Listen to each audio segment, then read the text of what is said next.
Ibadan residents lament over food prices fluctuation. Prince Andrew gives up his title as Duke of York. President Trump says both Ukraine and Russia should declare victory after meeting with Zelensky. Nottingham Forest sack Postagulu after 39 days in charge. Now the details.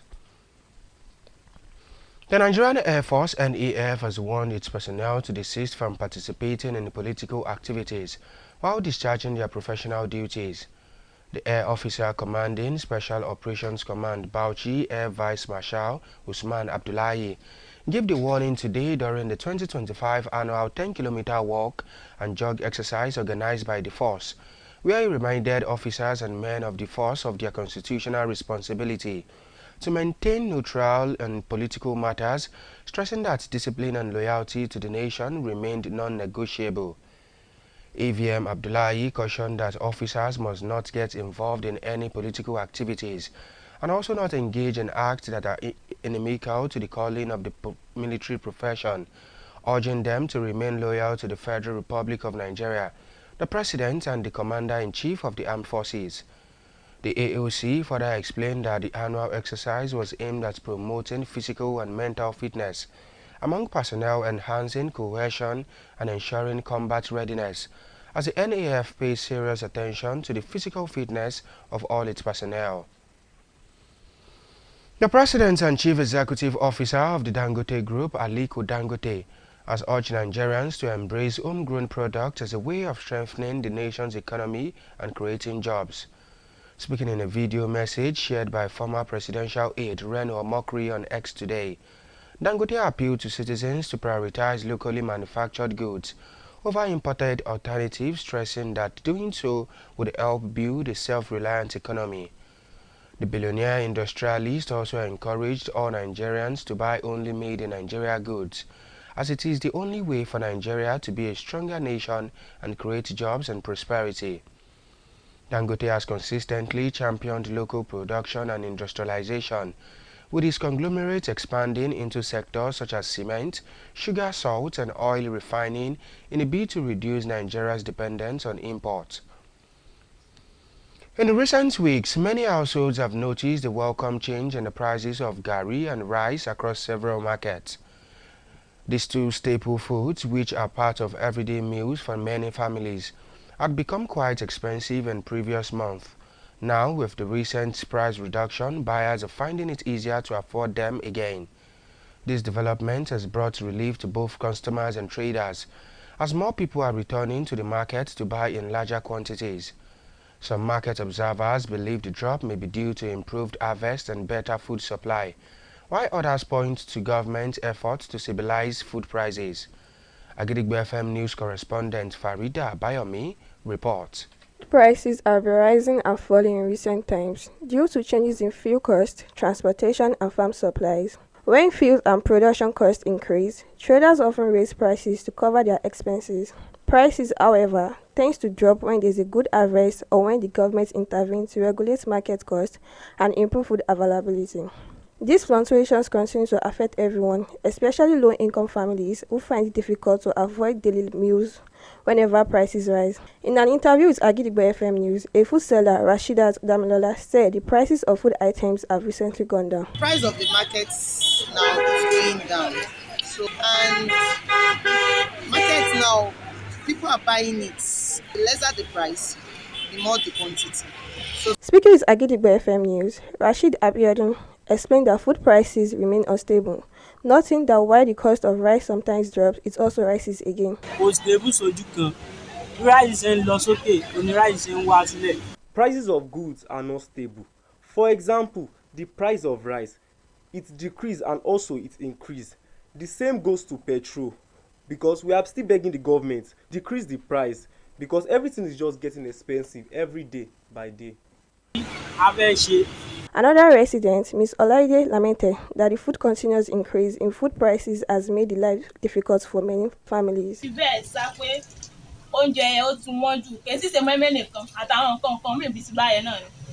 The reason why things are expensive is because the ingredient to make food is now very expensive. For example, Beans is now very expensive. We also now have to increase the price of moi moi, which is now affecting we the sellers as our goods are not selling as they normally would. Many residents agree that food prices have fluctuated, sometimes going down but often rises again, creating instability that continues to strain household budgets and increase hardship.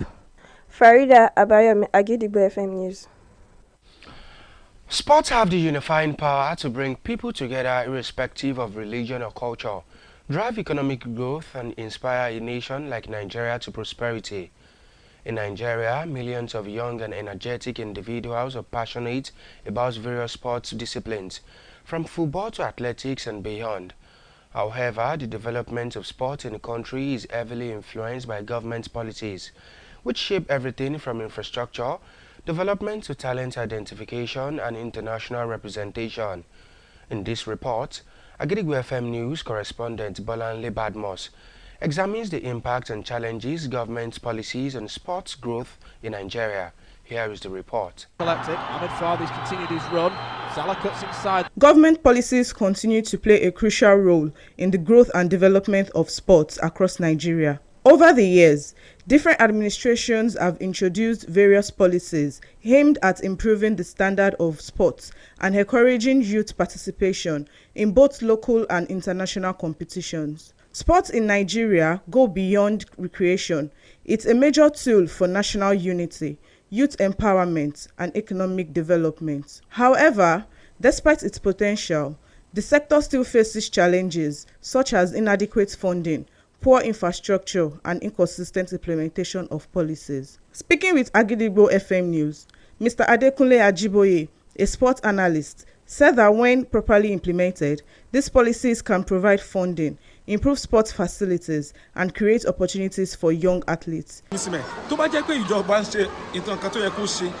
unemployment rate in the country will not be as large as it is if the government is performing their duties. There are so many talented kids in the neighborhood and on the streets who have passion for football and can bring victories to the country, but they don't have the finances to sponsor themselves. Neither is there support from the government. The only kids put into consideration by the government are the kids who are well known. The sports analyst further explained that poor funding, inconsistent policies, and lack of grassroots support have slowed the progress of sports in the country when compared to other nations. Unlike the diaspora, the government picks and trains kids who have talent for football but don't have the resources to further their careers. They train and nurture them till they become independent and eventually make their country proud and free. A secondary school coach, Mr. Adelowo Adekunle, believes that more government attention should be directed towards school sports to help discover and train young talents from an early age. To get these young ones, and maybe like in primary school now, we organize sports for them, and just like the inter-house sport, and then government can catch them young there. Those that have talents to run, to those that have the talent in playing football and other things. Then these ones can be what? You can catch them young, and as you catch them, then you train them. Another sports fan, Mr. Kolawole Rafiu, said that the radio and television stations can also contribute by promoting sporting events and encouraging greater youth participation. So many parents wish to have their kids play for their respective countries or flown out of the country for further their sports ambitions, but they don't have the resources to further their kids' career or even fly them out of the country. We plead to the government to intervene and to the radio organizations to help them by broadcasting and promoting sports events. Experts agree that with clear government policies, consistent funding, and strong community support, sports can become a powerful tool to reduce youth unemployment and promote national unity. Bolanle Badmos, Agidigbo FM News. It is time to link up with our United Kingdom studio for the foreign news. News from Agidigbo FM United Kingdom. I am Folashade, Family C. Prince Andrew of United Kingdom has announced last night that he is giving up his titles, including the Duke of York, He has been under increasing pressure over his links with sex offender Jeffrey Epstein, with calls for Buckingham Palace to take action against him. That now seems to have resulted in the prince deciding to voluntarily hand back his titles and to give up membership of his Order of the Garter, the oldest and most senior order of chivalry in Britain. Drug makers in India have been told they must bring their manufacturing facilities up to international standards after at least 24 children died in the country from consuming cough syrup with a high level of toxicity. It was reported the deaths have been linked to a batch of Cardiff syrup made by Srisan pharmaceutical manufacturer in May. Tests found the syrup contained almost 49% diethylene glycol. Indian Pharmacopoeia Commission (IPC), which said National Drug Standard Review investigations are ongoing, while the firm's license has been revoked and its product banned. Also, the firm founder has been arrested by police for further investigations. That's in the news from Hagidigbo FM, United Kingdom. I am Fola Shade, Familusi. We shall also be moving to our Maryland studio, United States, for more foreign news. News from Kule Amzat Studio, Hagidigbo FM, United States. I am Uluwatosin Soya.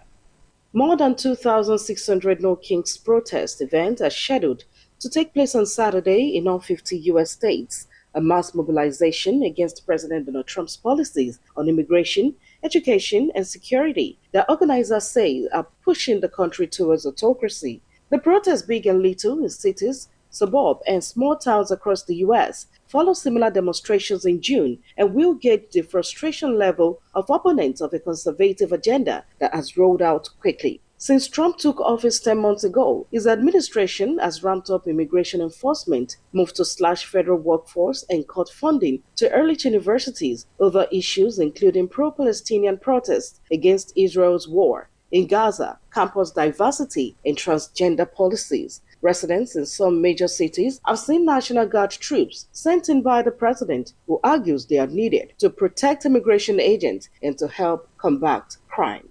After his meeting with Ukrainian President Volodymyr Zelensky at the White House, President Trump said both Russia and Ukraine should declare victory and let history decide. Zelensky told reporters after the meeting that he and Mr. Trump decided not to publicly discuss whether the U.S. will provide long-range weapons, including tomahawks, citing the escalation that could bring in Russia's war on Ukraine. Zelensky's comments came after Mr. Trump expressed openness to trading U.S. tomahawks for Ukrainian drones. Mr. Trump's meeting with Zelensky took place a day after the president spoke by phone with Russian President Vladimir Putin and then announced that he and Putin would soon meet in Budapest. That ends the news on Hagidigbo FM, United States. I am Uluwatosin Soya. And now in the exciting world of sport. Nottingham Forest head coach Ange Postecoglou has been sacked after his side's 3-0 defeat by Chelsea at the City Ground today. The Australian dismissal, 39 days after his appointment on the 9th of September, means Postecoglou's stint at Forest is the shortest permanent managerial reign in Premier League history. The former Tottenham boss failed to win any of his 8 matches in charge of Forest, with 2 draws and 6 defeats across all competitions.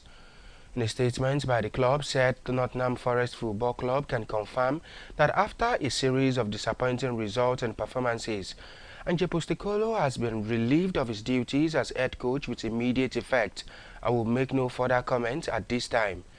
Postecoglou's 39 days in charge means he has broken Frank de Boer's record for the shortest reign in terms of days in charge of any permanent managerial appointment in Premier League history.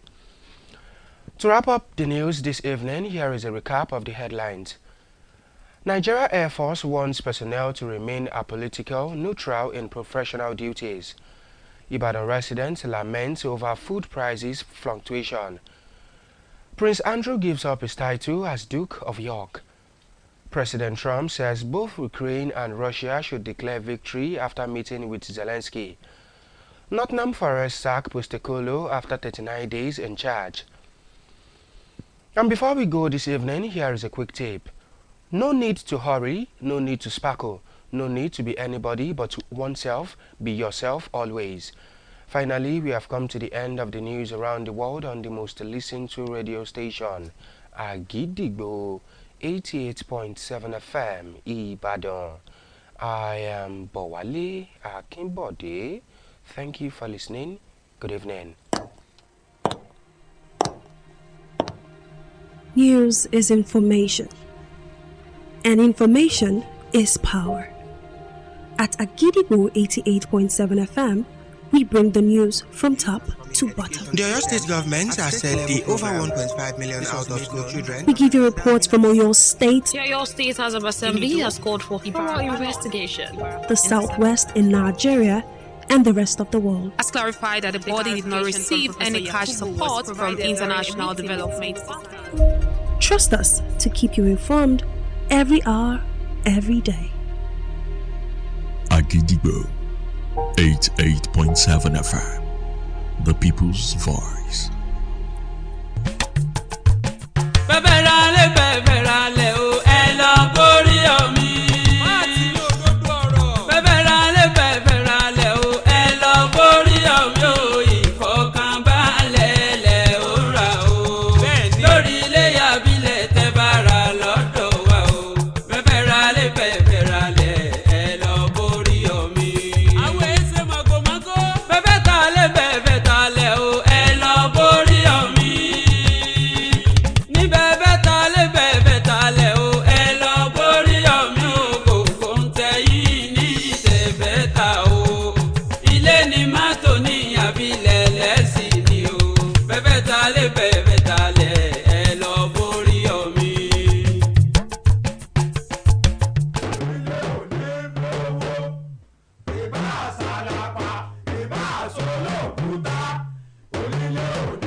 jẹ́jẹ́ ńlá gbọ̀ọ́sùn òrìṣà oko ìyá kò gìrìgbà èèyàn tí ó gbà Ṣàngó tí gbó ti jù ní ó mọ̀ ìròyìn tó gbà lè pòkó tí ò lẹ́jà ń bá kàn nínú iléeṣẹ́ rédíò Àgídìgbò láò ti gbọ́ kárí àgbáyé ni wọ́n ń gbọ́ wá tilé toko làágbèjò.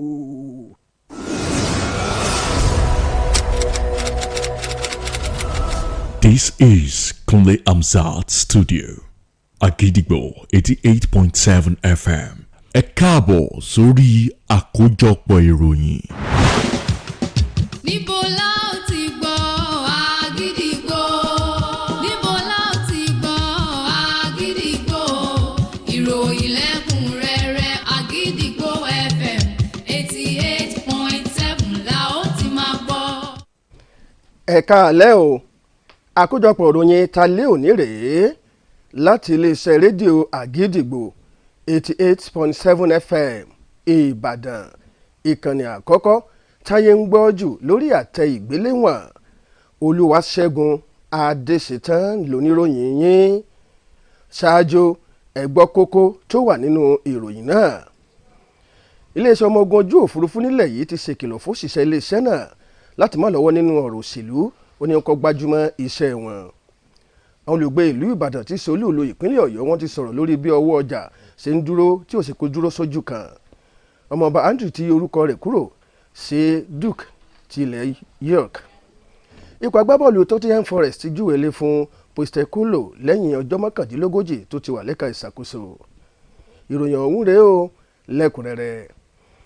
Iléeṣẹ́ ọmọ ogun ojú òfurufú ti ṣèkìlọ̀ fún òṣìṣẹ́ iléeṣẹ́ náà láti sún sẹ́yìn nínú ọ̀rọ̀ òṣèlú lásìkò tó bá wà lẹ́nu iṣẹ́. Ọ̀gá àgbà lágbọn bí ọwọ́ ṣẹ́ṣẹ́ ń lọ tìpínlẹ̀ Bauchi Air Vice Marshal Usman Abdullahi lọ́sọ̀kété ìkìlọ̀ náà lónìí níbi ètò pàtàkì kan tó wáyé. Níbẹ̀ ló ti mú wọn rántí ìwé òfin tó gbé iṣẹ́ wọn dúró, nítorí náà ní kí wọ́n jìnnà sí ọ̀rọ̀ òṣèlú.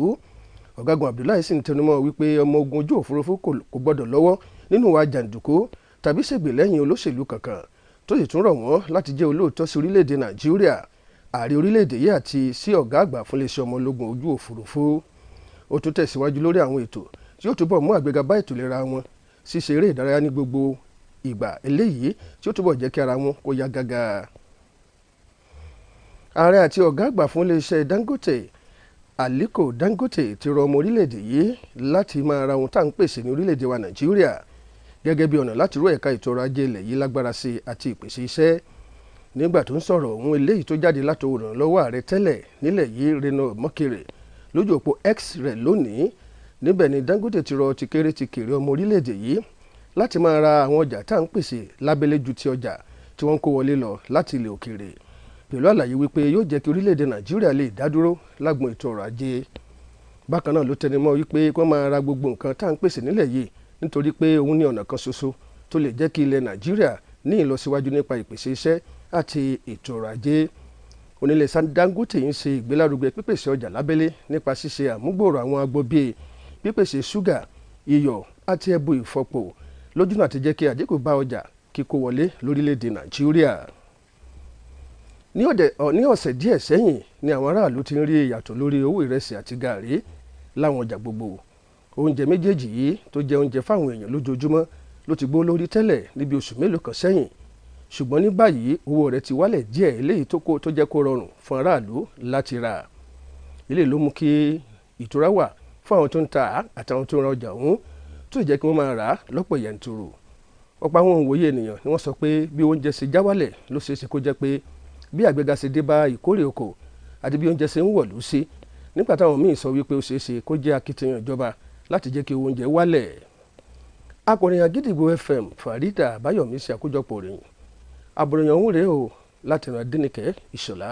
Iye owó ohun tẹnu ń jẹ ló ń lọ sókè tó sì tún ń wálẹ̀ látàrí ti àyípadà tó ń bá owó epo, owó táwọn èèyàn fi ń wọkọ̀ tó ń ti àwọn ohun èrè oko lóríṣiríṣi.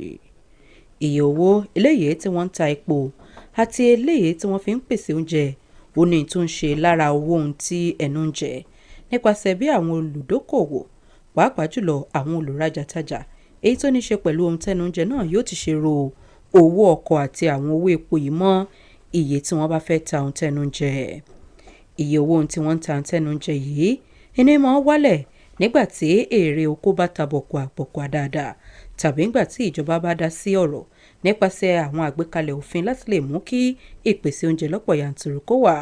Níbi owó ìtẹnujẹ ṣe wá ń lọ sókè tí ń lọlẹ̀ yìí ẹni ṣàkóbá fún gbogbo ẹbí, pàápàá jùlọ àwọn ẹbí eléyìí tí ó jẹ́ wípé àlàtà àràgò ni wọ́n, èyí tí àti lè rí oúnjẹ mẹ́ta jẹ lójúmọ́ tó di ìnira fún.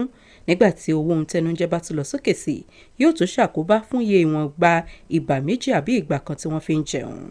Nínú ìfọ̀rọ̀wánilẹ́nuwò èyí tí kọ̀ròyìn iléeṣẹ́ rédíò wa Àgídìgbò FM ṣe fún èèyàn kan tó ń ta ohun tẹnujẹ, Rasheedat Damilọ́lá, ó ṣe àlàyé ọ̀rọ̀ wípé ní àìpẹ́ yìí owó ohun tẹnujẹ tún wálẹ̀ díẹ̀ sí i. Bó bá ṣe wálẹ̀ sí bẹ́ẹ̀ ni ọjà ṣe máa ń yá sí lórí ẹni tó bá ní 1,000 naira lọ́wọ́ tẹ́lẹ̀ tó lè ra gàrí kóńgò méjì wọ́n ní ìfún lè ra kóńgò méjì pàtẹ́kì.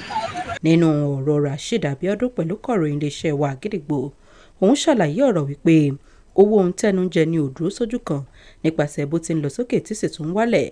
Ó ní owó ìrẹsì ló já wálẹ̀ láìpẹ́ ṣùgbọ́n tó ti fìgbà kan rí tún gbẹnu sókè sí i. Kò stable sójú kan, bí ráìsì ṣe ń lọ sókè oní ráìsì ṣe ń wá sílẹ̀, bí petrol ṣe ń lọ sókè ní petrol wọn sí, kò sí nǹkan tí a fẹ́ ṣe. Ọ̀kan lára àwọn olùgbé ìlú Ìbàdàn míì tó bá ìkọ̀ròyìn iléeṣẹ́ wa Àgídìgbò FM sọ̀rọ̀, arábìnrin Ọláyídé, òun kọ̀mínú lórí owó ohun tẹnujẹ bó ti ṣe lọ sókè láìpẹ́ yìí, èyí tó ní ó mú kí ìnira kó mọ bá ọ̀pọ̀lọpọ̀ ẹbí. Oúnjẹ yẹn ó tún wọ́n jù, kèsì ṣe mẹ́mẹ́ nìkan àtàwọn nǹkan mìíràn bíi ti báyẹn náà ni. Púpọ̀ nínú àwọn olùgbé ìlú Ìbàdàn àti àwọn èèyàn tó jẹ́ aráàlú ni wọ́n gbà wípé owó ohun tẹnujẹ ò dúró sójú kan. Nígbà míì owó rẹ̀ ó lọlẹ̀, ìgbà míì yóò tún lọ sókè dodo, èyí tí kò fún àwọn tí wọ́n jẹ́ mọ̀lẹ́bí ní àǹfààní àti lè sọ ní pàtó iye ibi tí wọ́n lè gbé owó tí wọ́n bá ń pa wọlé sí àti bó ni wọ́n ti ṣe lè jàjàbọ́ gan-an, èyí tó sì ń kó ìnira bá ọ̀pọ̀lọpọ̀. Adéníkẹ́ Ṣọlá ló ń jábọ̀ ròyìn fún iléeṣẹ́ Àgídìgbò. Lẹ́ka eré ìdárayá ní agbára nípa mímú àwọn èèyàn papọ̀ láì fi tẹ̀sìn tàbí tẹ̀yàsí pẹ̀lú àṣàṣe, eléyìí tó mú ìdàgbàsókè bá ètò ọrọ̀ ajé àti mímú ìlọsíwájú bá ilẹ̀ Nàìjíríà. Ní orílẹ̀-èdè Nàìjíríà kí àmọye àwọn ọ̀dọ́ ni wọ́n nífẹ̀ẹ́ sí eré ìdárayá lóríṣiríṣi, bẹ̀rẹ̀ látòrí eré bọ́ọ̀lù aláfẹsẹ̀gbá sí eré sísá àtàwọn eré ìdárayá míì. Ẹ̀wẹ̀ bí eré ìdárayá ṣe ń gòkè sí ló ní ṣe pẹ̀lú àgbékalẹ̀ ètò ìjọba eléyìí tó mú gbogbo nǹkan dúró láti agbọn ọ̀hún, ìyẹn agbọn amáyédẹrùn sí dídá ẹ̀bùn pàtàkì mọ̀ láwùjọ àti sísojú lágbàáyé. Akọ̀ròyìn Àgídìgbò FM Bọ́láńlé Badmus bójú wo ipa àti ìpèníjà àgbékalẹ̀ ètò ìjọba eléyìí tó ní lórí ìdàgbàsókè eré ìdárayá ní orílẹ̀-èdè yìí. Ẹ̀kúnrẹ́rẹ́ àbòròyìn ọ̀hún rèé o látẹnu Láìtọ́ Alátiṣe. Àwọn òfin ìjọba lẹ́ka eré ìdárayá ni ó ń tẹ̀wájú láti máa kó ipa pàtàkì fún ìlọsíwájú àti ìdàgbàsókè eré ìdárayá káàkiri orílẹ̀-èdè Nàìjíríà.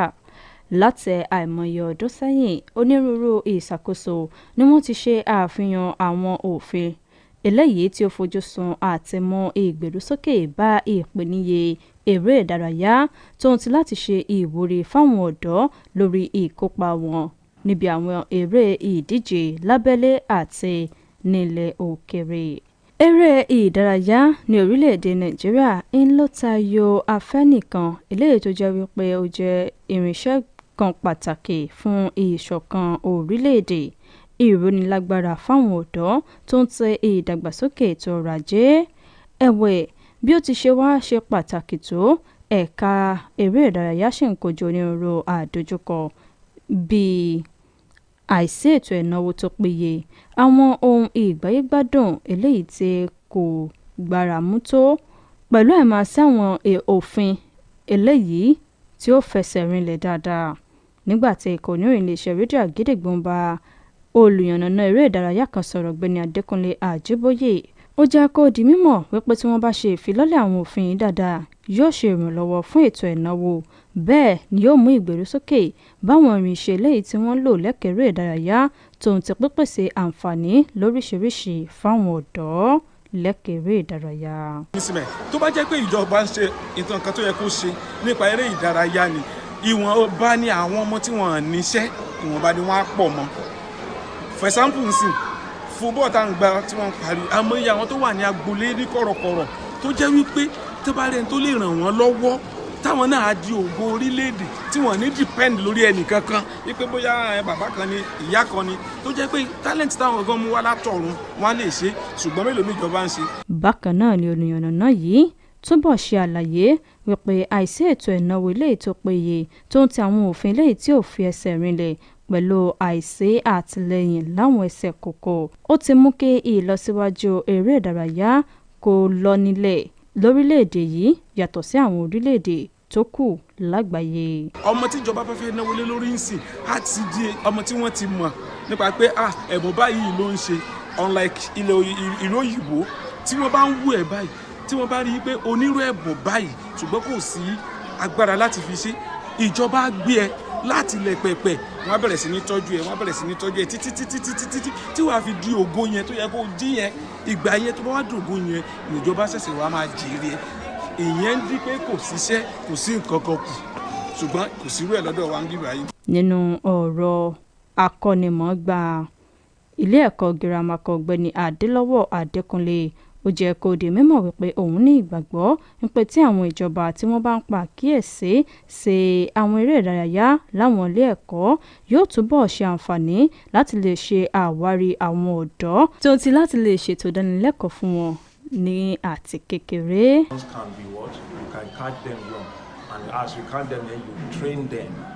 Ìjọba gbọ́dọ̀ fi owó ránṣẹ́ sí ètò ìdárayá, pàápàá nípele ilé ìwé alákọ̀ọ́bẹ̀rẹ̀, láti ṣe ìdánimọ̀ àti tọ́jú àwọn tálẹ́ǹtì ọ̀dọ́.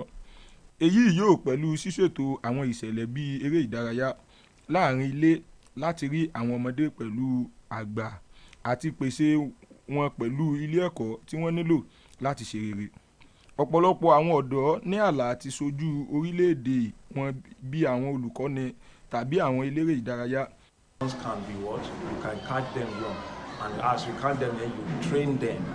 Bákan náà ni olólùfẹ́ eré ìdárayá kan náà, Ọ̀gbẹ́ni Kọ́láwọlé Rafiu, náà jẹ́ kó di mímọ̀ wípé àwọn iléeṣẹ́ ìgbóhùnsáfẹ́fẹ́ tó ń ti amóhùnmáwòrán náà lè dáṣẹ́ ṣíṣe ìgbélárugẹ fáwọn ètò eré ìdárayá tó ń ti láti ṣe ìwúrí fáwọn ọ̀dọ́ láti máa kópa níbẹ̀. Ká máa ṣàánú àwọn ọ̀dọ́ because àsìkò yìí òbí ọmọ ó wo òbí ọmọ bí ìbí kọ́mọ rẹ ti dé lọ́nà láti lọ́mọ gbábọ̀ ọ̀hún kọ́mọ rẹ máa gbábọ̀ fún Nàìjíríà bọ̀ kò sí agbára àti owó láti fi ràn ọmọ wọn kò sí lọ́wọ́ wọn tó dá ìṣọ́ àti a sì bí àwọn ìjọba náà tó gbogbo tí iléeṣẹ́ rédíò náà bá ti bá ń gbé jáde nípa sports kọ́ máa try láti support wọn. So àwọn akọ́ṣẹ́mọṣẹ́ ẹlẹ́kẹ̀ẹ́rẹ́ ìdárayá fẹnukò wípé pẹ̀lú ìfẹsẹ̀múlẹ̀ òfin látọ̀dọ̀ ìjọba, ètò ìnáwó ilé tí ó péye, àtìlẹ́yìn láwùjọ, eré ìdárayá lè di irinṣẹ́ pàtàkì láti mú àdínkù bá àìsí iṣẹ́ fáwọn ọ̀dọ́ tòun ti láti ṣe ìgbélárugẹ fún ìṣọ̀kan orílẹ̀-èdè. Ọláìtàn Alátiṣe ló ń jábọ̀ ròyìn fún iléeṣẹ́ Àgídìgbò FM.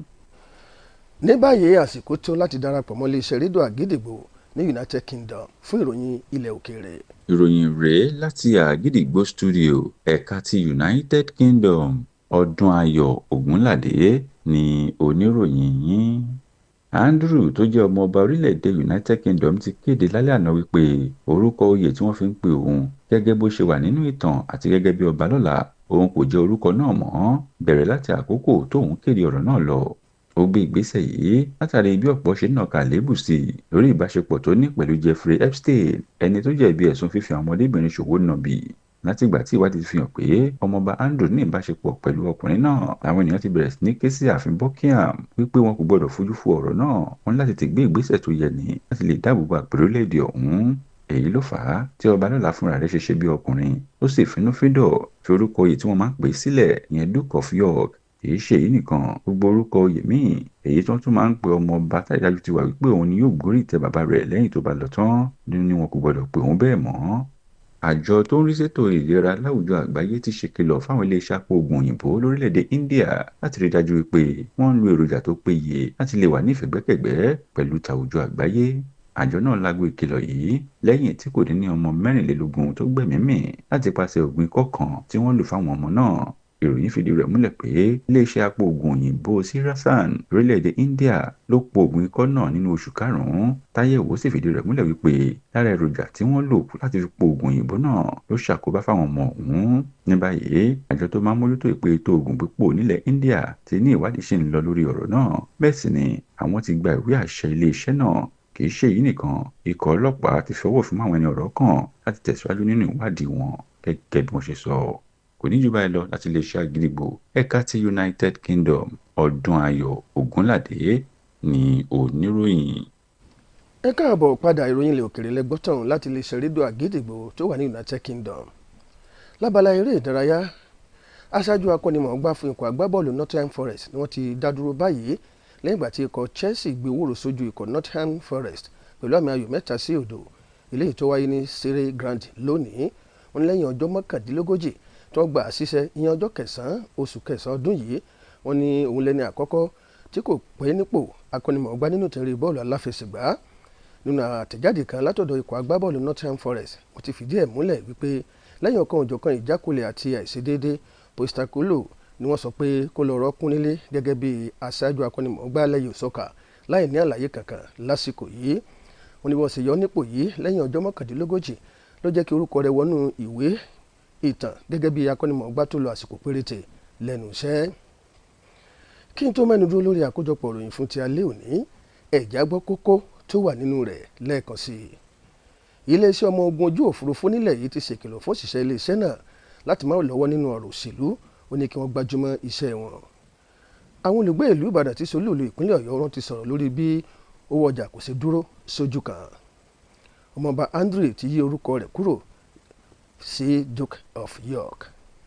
Ikọ̀ agbábọ́ọ̀lù Nottingham Forest ti júwèlé fún Postecoglou lẹ́yìn ọjọ́ 39 tó ti wà lẹ́ka ìṣàkóso. Ọ̀rọ̀ àmọ̀ràn wa fún talẹ́ òní rèé: o ò nílò láti kánjú, o ò nílò láti fi ara rẹ hàn fáyé, ṣùgbọ́n dúró lórí ọwọ́ rẹ nígbà gbogbo. Ó pẹ́ àkójọpọ̀ ọ̀rọ̀ yín talẹ́ òní rèé láti lè ṣe rédíò Àgídìgbò 88.7 FM Ìbàdàn, ìkànnì àkọ́kọ́ táyé ń gbọ́ jù lórí àtẹ ìgbéléwọ̀n. Olúwaṣẹ́gun Adéṣetán ló ti ń ròyìn, a ò ní súra wa o. Níbo la ó ti gbọ́ Àgídìgbò? Níbo la ó ti gbọ́ Àgídìgbò?